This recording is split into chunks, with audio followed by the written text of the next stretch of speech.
Keluaran pasal 7.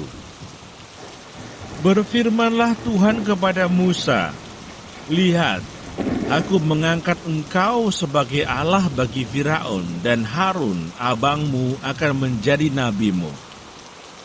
Engkau harus mengatakan segala yang kuperintahkan kepadamu, dan Harun, abangmu, harus berbicara kepada Firaun, supaya dibiarkannya orang Israel itu pergi dari negerinya.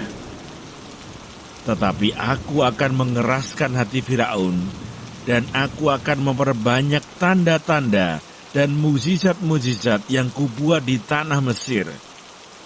Bila mana Firaun tidak mendengarkan kamu, maka aku akan mendatangkan tanganku kepada Mesir dan mengeluarkan pasukanku, umatku, orang Israel, dari tanah Mesir dengan hukuman-hukuman yang berat. Dan orang Mesir itu akan mengetahui bahwa akulah Tuhan apabila aku mengacungkan tanganku terhadap Mesir dan membawa orang Israel keluar dari tengah-tengah mereka." Demikianlah diperbuat Musa dan Harun, seperti yang diperintahkan Tuhan kepada mereka, demikianlah diperbuat mereka. Adapun Musa 80 tahun umurnya, dan Harun 83 tahun ketika mereka berbicara kepada Firaun. Dan Tuhan berfirman kepada Musa dan Harun, "Apabila Firaun berkata kepada kamu, 'Tunjukkanlah suatu mujizat,' maka haruslah kau katakan kepada Harun, 'Ambillah tongkatmu dan lemparkanlah itu di depan Firaun.' Maka tongkat itu akan menjadi ular." Musa dan Harun pergi menghadap Firaun, lalu mereka berbuat seperti yang diperintahkan Tuhan. Harun melemparkan tongkatnya di depan Firaun dan para pegawainya, maka tongkat itu menjadi ular. Kemudian Firaun pun memanggil orang-orang berilmu dan ahli-ahli sihir, dan mereka pun ahli-ahli Mesir itu membuat yang demikian juga dengan ilmu mantra mereka. Masing-masing mereka melemparkan tongkatnya, dan tongkat-tongkat itu menjadi ular. Tetapi tongkat Harun menelan tongkat-tongkat mereka. Tetapi hati Firaun berkeras, sehingga tidak mau mendengarkan mereka keduanya, seperti yang telah difirmankan Tuhan. Tulah pertama, air menjadi darah. Berfirmanlah Tuhan kepada Musa, "Firaun berkeras hati, ia menolak membiarkan bangsa itu pergi.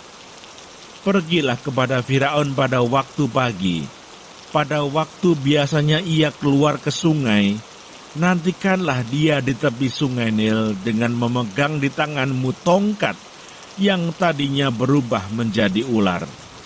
Dan katakanlah kepadanya, 'Tuhan Allah orang Ibrani telah mengutus aku kepadamu untuk mengatakan, biarkanlah umatku pergi, supaya mereka beribadah kepadaku di padang gurun.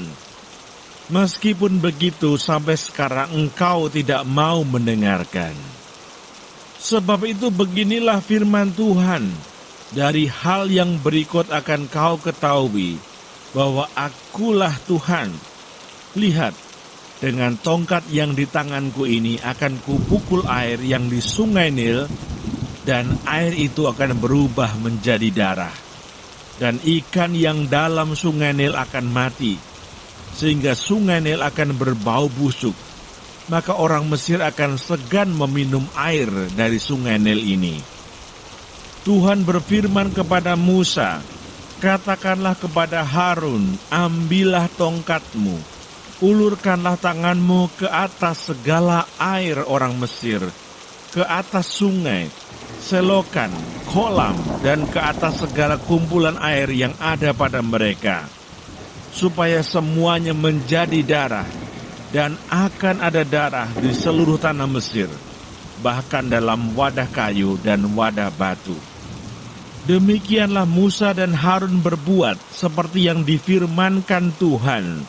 Diangkatnya tongkat itu dan dipukulkannya kepada air yang di sungai Nil, di depan mata Firaun dan pegawai-pegawainya. Maka seluruh air yang di sungai Nil berubah menjadi darah. Matilah ikan di sungai Nil, sehingga sungai Nil itu berbau busuk, dan orang Mesir tidak dapat meminum air dari sungai Nil. Dan di seluruh tanah Mesir ada darah.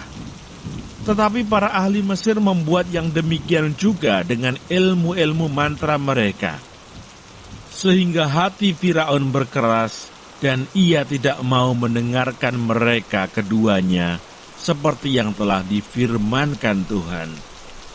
Firaun berpaling, lalu masuk ke istananya, dan tidak mau memperhatikan hal itu juga. Tetapi semua orang Mesir menggali-gali di sekitar sungai Nil, mencari air untuk diminum, sebab mereka tidak dapat meminum air sungai Nil. Demikianlah genap 7 hari berlalu setelah Tuhan menulahi sungai Nil.